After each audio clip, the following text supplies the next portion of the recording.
Welcome back, everybody. Episode 9. Woo, woo.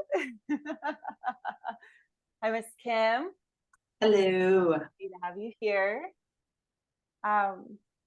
This episode is part 2 of What in the World Are You Thinking? Where we are diving into Sutra 1.2.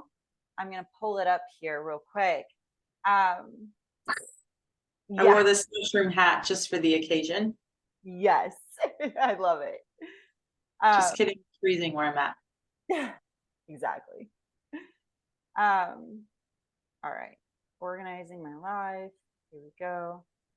So, last episode we went over how to say the sutra. We chanted it, and then we took interpretations from different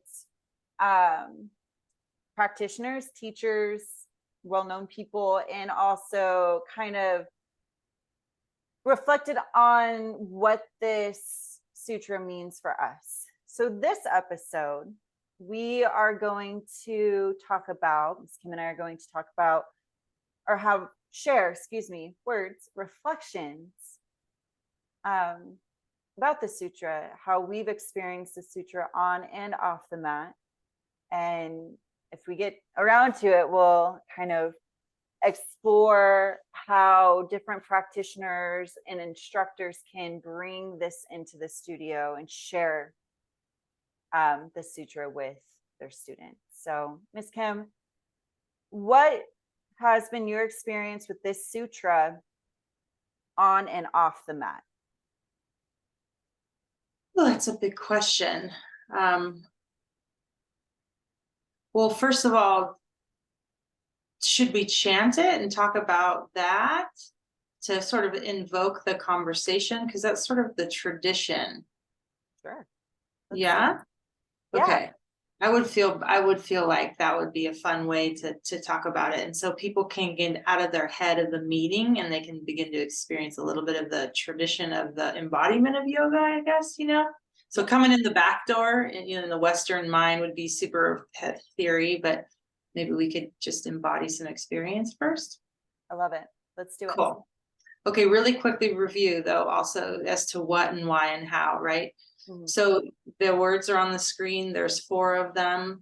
In what we want to do is we want to incorporate the breath as well. And remember that this isn't a singing class. This is more like an opportunity to feel your life's prana, which comes through the breath, and attention will go.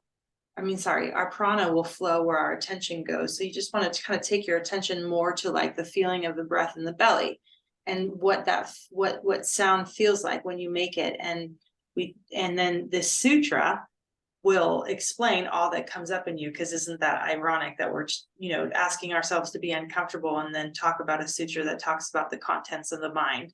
So I sort of spilled the beans there, but and also there are options to take it like one word at a time and use your entire breath for one word, or you can build like the way we'll take one word, then we'll build second word, then we'll add the third word onto it, and then we'll say all 4 words together in one breath. And so you get the experience of seeing like what sort of, cardiovascular system is coming, where you're at and how breath works for you, making sound, and hopefully you'll feel the vibration in your body. And we will take it call and response, and then we can take it, like the last time together or something like that, and we'll call it out. And listeners, if you know how to do it, join in and enjoy maybe a different cadence. And if you've never done it before, like enjoy what it feels like to make sound in a safe space, because for sure, we're not, again, we just want to reiterate that this is a safe place to practice things without judgment, and hopefully, like Jessie, with a sense of humor and a smile on your face. Yeah, and for clarity, Miss Kim will be the caller. I will be the responder. So for viewers, just so they know, for call and response, they can take it with me or whatever they want to do. And we're not going to open with a round of Om. We're just gonna, take it one round traditionally, and we'll do it that way, So, are you ready? I'm ready. Okay, let's open with a gentle round of Om together. So just exhale here to prepare. And then inhale through the nostrils. Together. All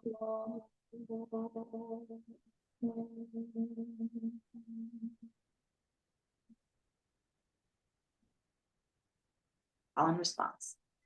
Yogas. Yoga. Yogas chitta. Yogas chitta. Yogas chitta vritti.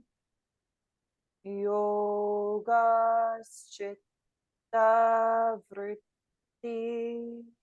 Yogas chitta vritti nirodha.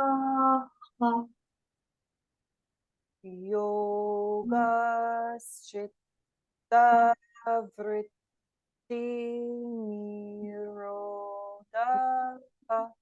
Together. Yogas chitta vritti nirodha.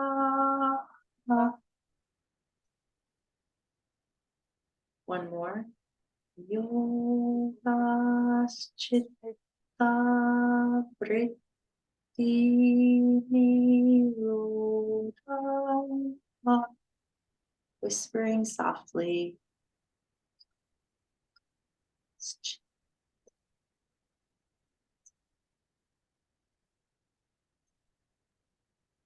Last time inside your heart to yourself.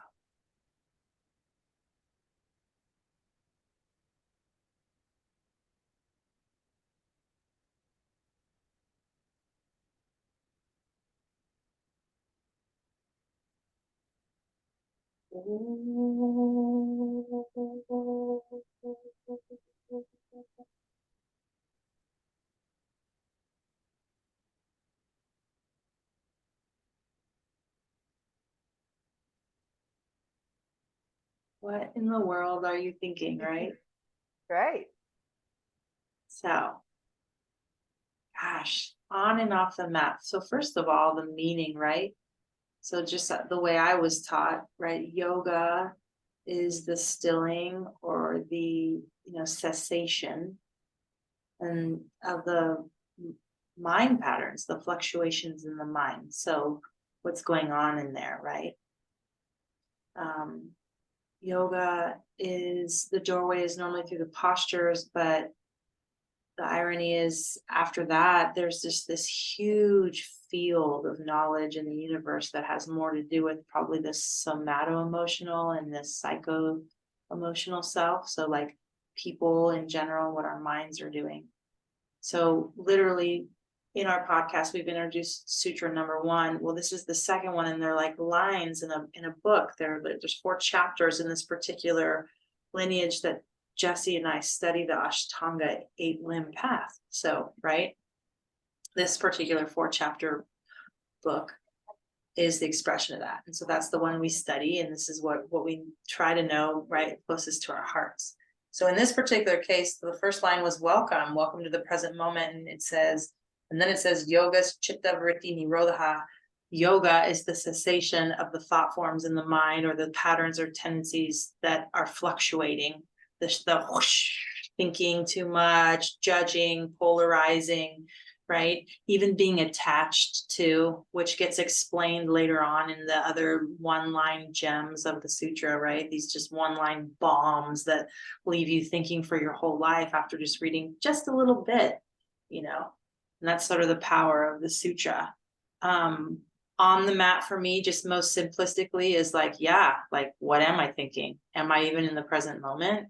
And then the question in general would be, is there a tone of, right, self-hate, aggression, impatience, fear, loathing, ego, attachment? Oh, I'm so great at this. Or, oh, I can do this posture and somebody else can't, right? Or when I was mentioning the others, or, just maybe we think for ourselves what that means, when you What's going on in the mind when you have fear? What are you thinking on the mat? You know, what are the thoughts that you think is like, oh, yoga is only for flexible people. I don't understand the posture, so I can't go. I'm X, Y, and Z. And then like I was saying, the other side of the pole is like, well, I am just so flexible and I happen to have money and I can wear the cute outfits and, you know, whatever the shape and size that someone thinks is perfect to them, they will see it in the room. What's going on in the mind while you've stepped onto the mat, right? And then such is life, right? The mat is sort of the petri dish experience where we actually take breath with intention. We actually take eye gaze with intention. We actually put ourselves in these seemingly silly shapes and then watch and see what happens, right? And so I lost my train of thought now. I was going somewhere with that.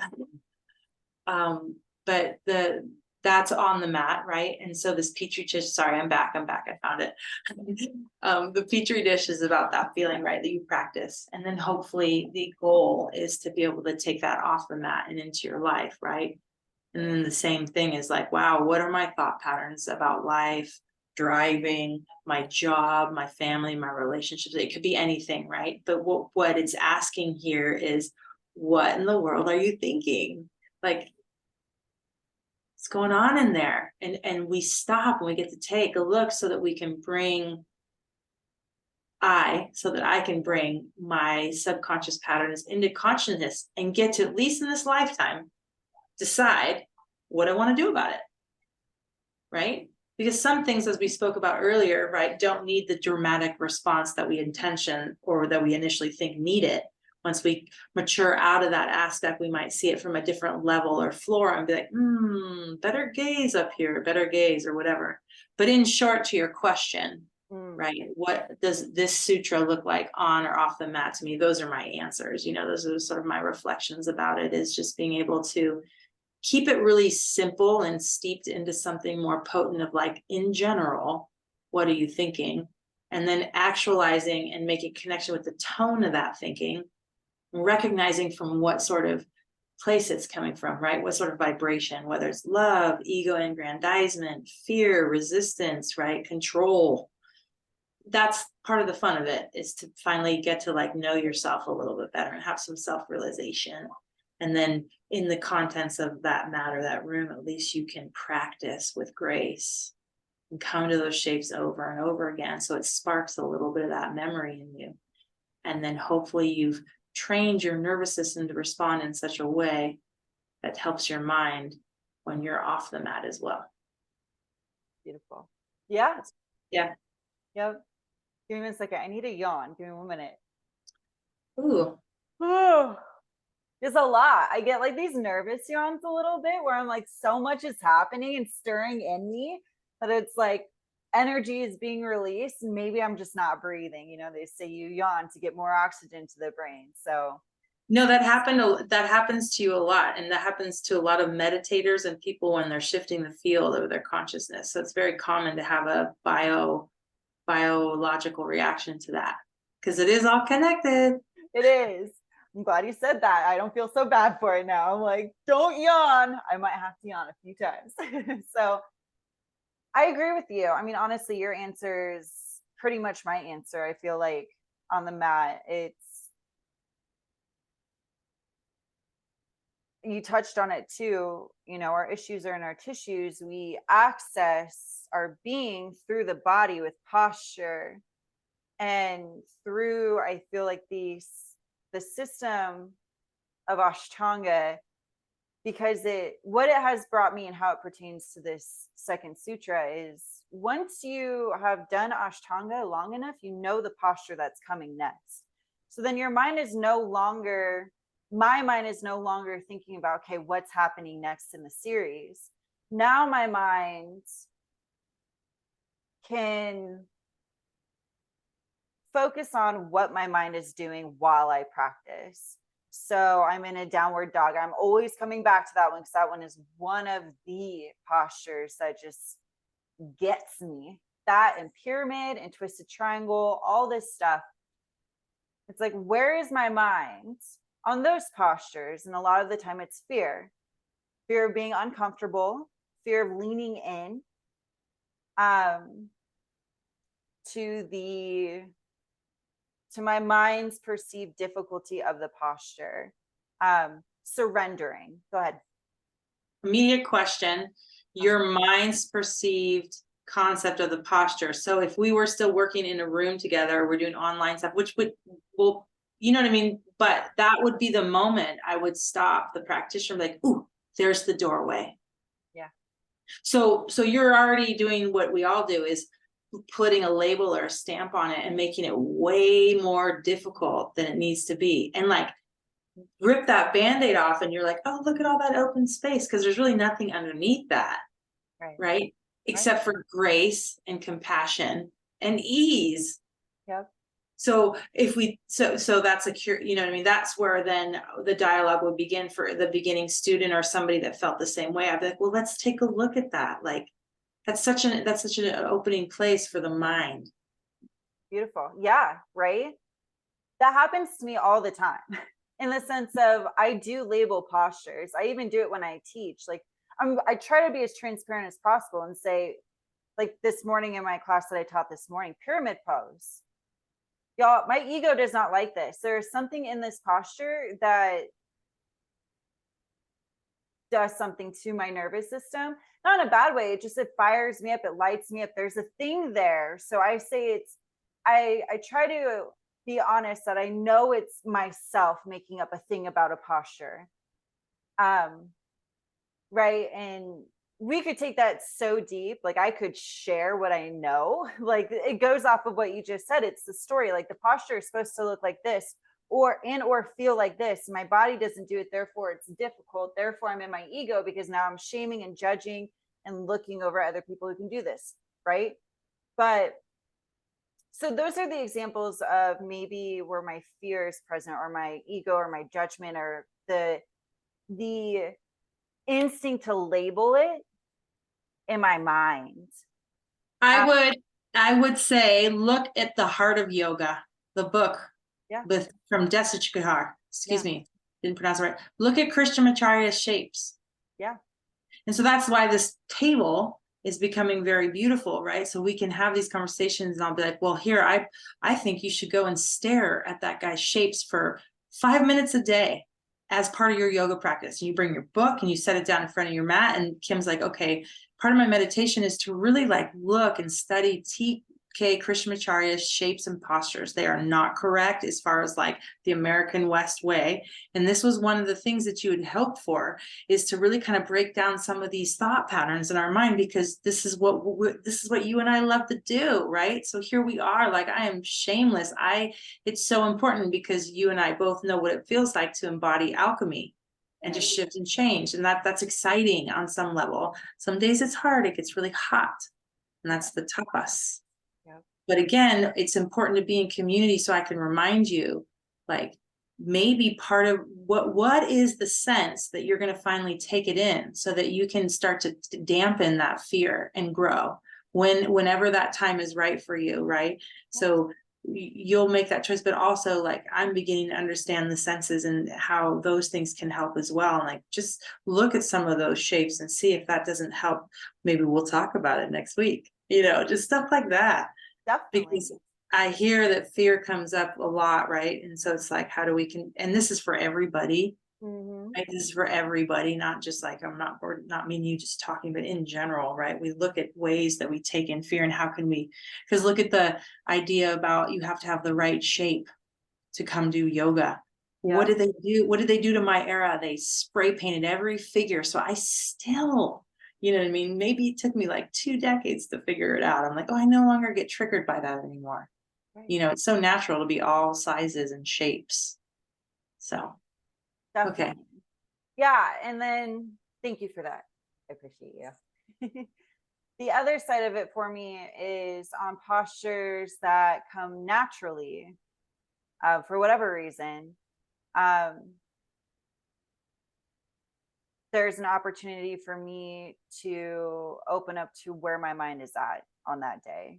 And I find that when I have given myself the space to just breathe and be there, my mind will wander, and then I can observe where my mind goes to, you know? Um, and then like you were saying, you know, you bring in the tones, the vibrations. What are those thoughts? Like, what have I brought with myself on the mat in my practice? Like, what is there with me? And that's kind of my experience. I get to observe, and then I get to take it off the mat and talk with my mentors about it, you know? And that's where it comes from, you know, like, where is my patterning off the mat? What situations or experience do I have where I start judging and shaming and comparing and getting in my fear space? Are they similar to those on the mat? Pretty much so. When my nervous system is all like, ah, I have the same reactions emotionally and outwardly that I do off the mat. And then same for, you know, areas, patternings where I'm calm. Like, what happens there? Is there a sense of freedom? Am I able to breathe and be more aware of what's going on in my life? So I feel on and off the mat, it's just. So what do you do on the mat once you get to the point of an adverse emotion or a chitta vritti? So the chitti vritti, right? So the other part is like sutra breakdown, right? So yoga chitta vritti nirodha. So the whirling, so the chitta is the mind space or the field of the mind, the manas, and then the vritti is the little thought forms that go bing, bing, bing, bing, bing, bing, bing, bing, bing, bing, bing. So the observer, right? So the chitti vritti, well, and even the vritti in general, right? Because you could have some sort of ego aggrandizement again, I'll say that. But what do you do on the mat that helps you, let's just say, for this example, get over your fear? What are the things that you say, or what are the contents of your mind, or how do you work that out when you've had a good? Or would you like me to give you an example that I use, or what, do you have one for yourself right now off the top of your head? Yeah, I have one off the top of my head, but I would love to hear your example first or after. After, go ahead. Yeah, so when I'm in those moments, well, by now I'm able to see it directly. Like, I'm able to catch it really quick. So let's say I'm in a downward facing dog, and it's like my hamstrings are really tight, my legs are really tight because I haven't practiced for like a week or something, right?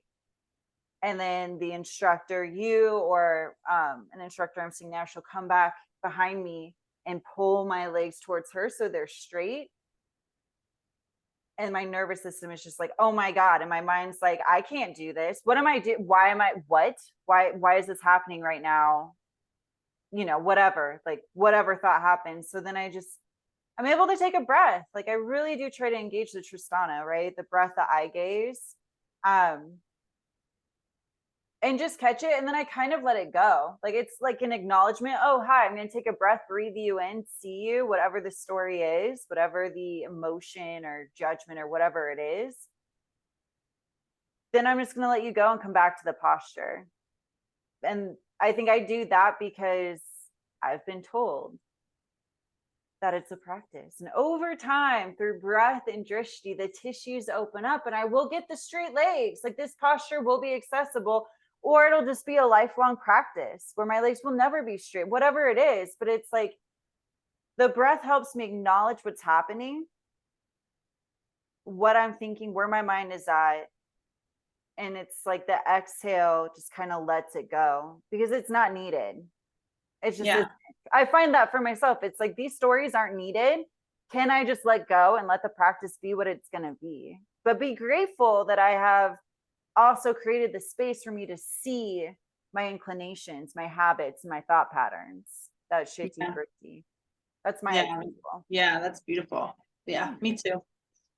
I mean, I think for me, so I've practiced at a really, really long time and a whole lot, and at a really regressive level and at all kinds of levels. But like, like I had a lot to unwind there. And I would say, like, over the course of this 20 years that I've done it, like I've gotten some binds or this depth of perceived like posture for periods of time, and then like life will happen and then I'll lose that shape. And in the beginning I thought it was linear and it was supposed to always be that way.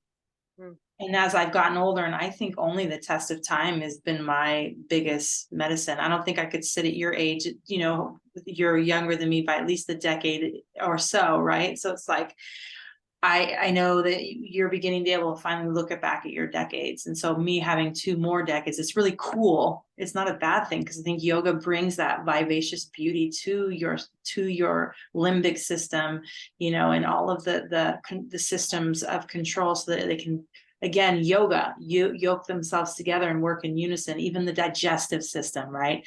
Even the needy ego and the little child that's scared, whatever. Right.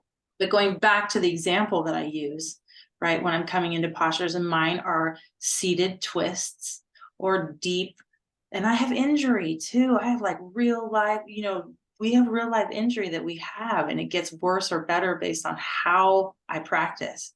That's my biggest teacher, is like, well, how do I feel after I do it? Because if I'm only working on the posture, then I've forgotten the breath and the drishti. That's supposed to be the meditative state that brings me into a place of expansion rather than contraction and thinking mind. Yeah.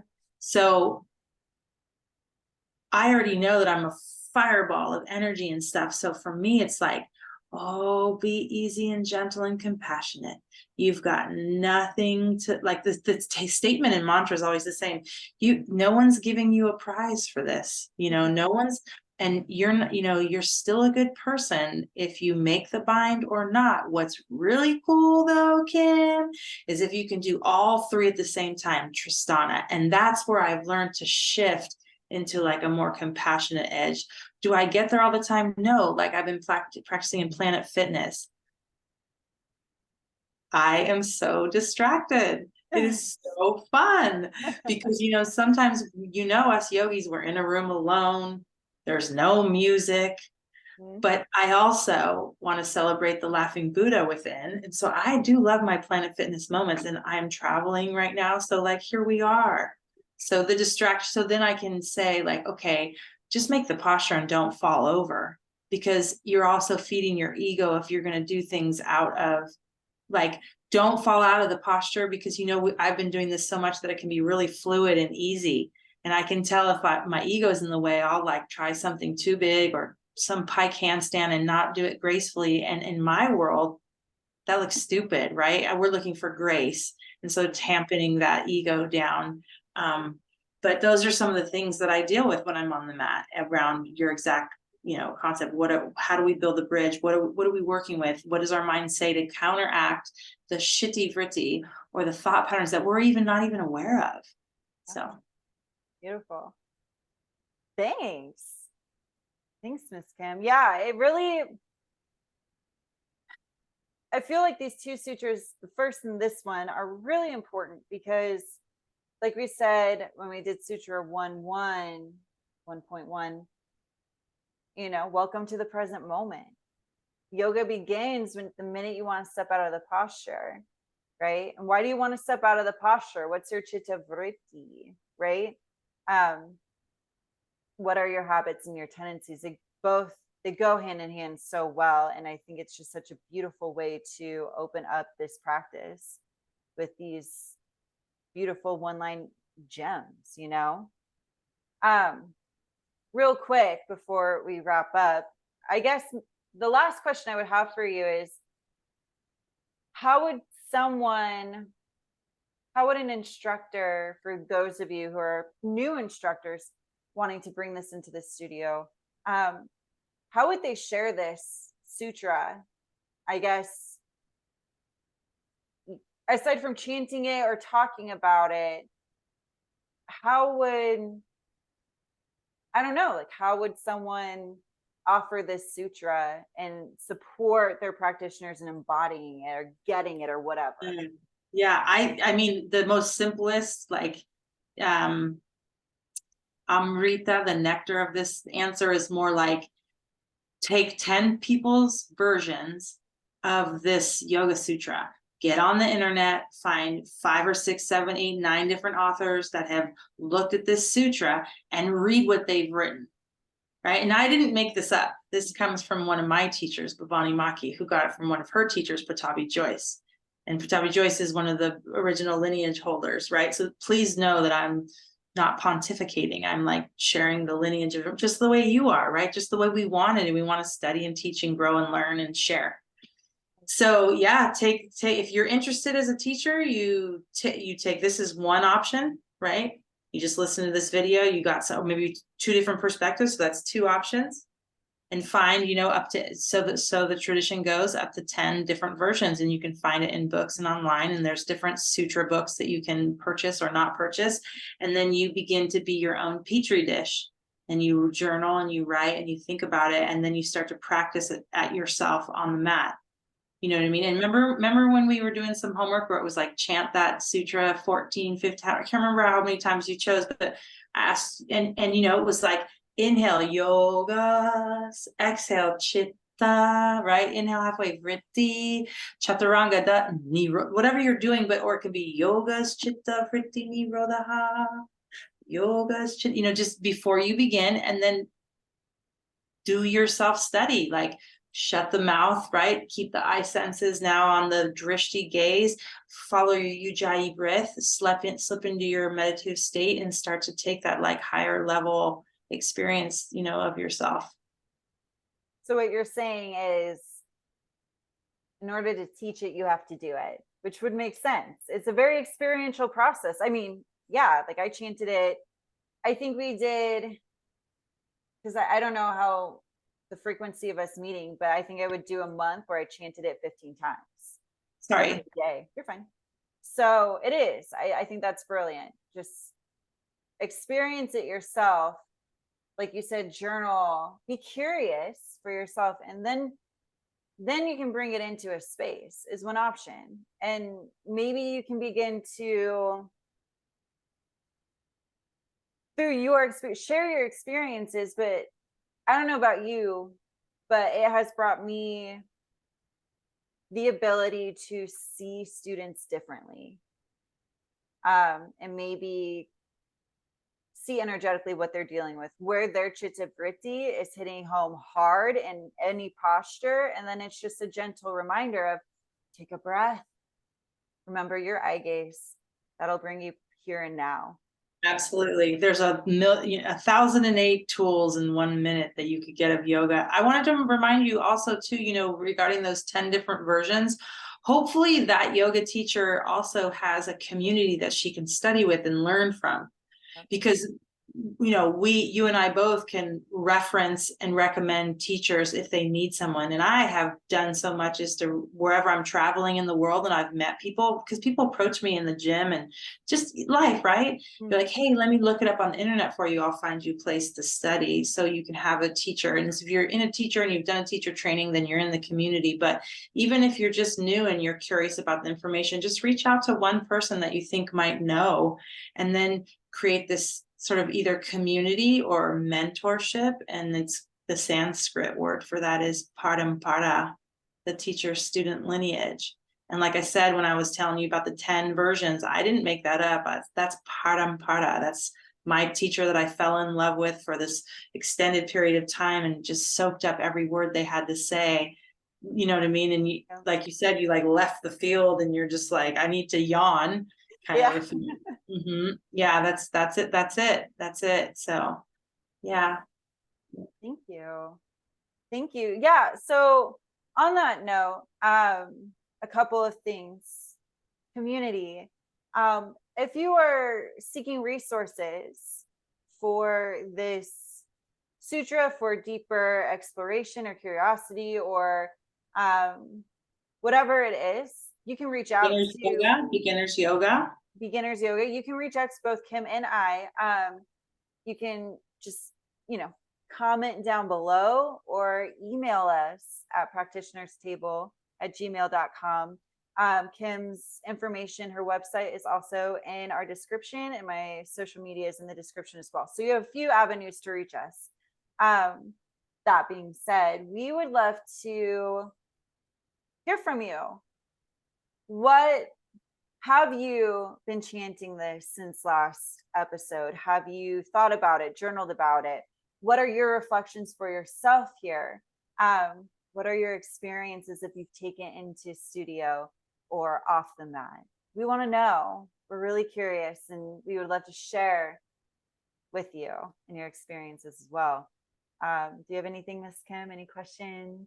I think that, again, just like really bringing it down to one question, also just wondering if you have something about yourself that you'd like to change and you think yoga can help with that, right? Yes. So it's like, okay, I got one shitty vritty that I know I can access through yoga, and just give that some thought. And then, if you know that you can articulate it in a way that feels safe for you, share it on the subscriber page, I guess, is that what it's called? Just Jesse, you can learn comments. all this stuff. The And comments. or you down can below. email us as well, but Yeah.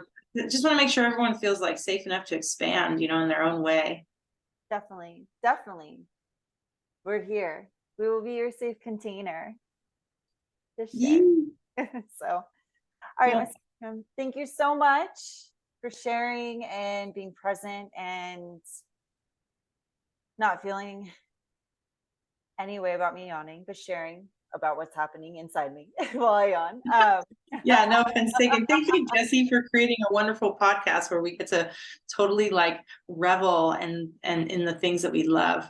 Because I know that you love it as much as I do. So thanks. Definitely. My pleasure. All righty. I will see you next time and hope to hear from all of you as well. So thank you. Thank you. Bye.